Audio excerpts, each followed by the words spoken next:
Dneska pokračujem v mojom pilates kurse, takže stávam skorej.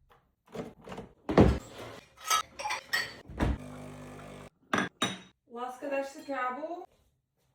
Guten Morgen, ja? Ahoj.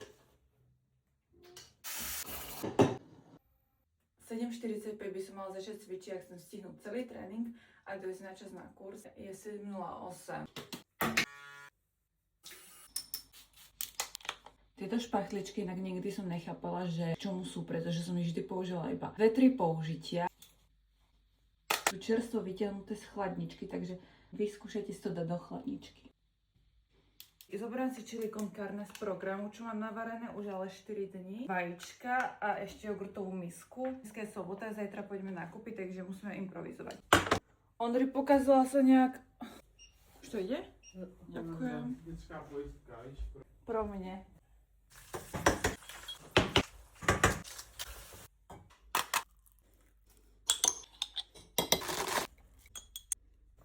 Ondri, dáš si dneska chili con carne? Dobre je. Kavičku vypijem počas varenia. Už teraz nestíham, je 7:40.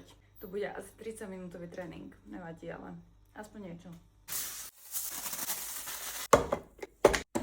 Zarobila ešte proteín, pretože pred tréningom nemôžem jesť vajíčka. Túto bundu som kúpila na Vinted a mali ju tam normálne s cenovkou o polovicu lacnejšie, takže...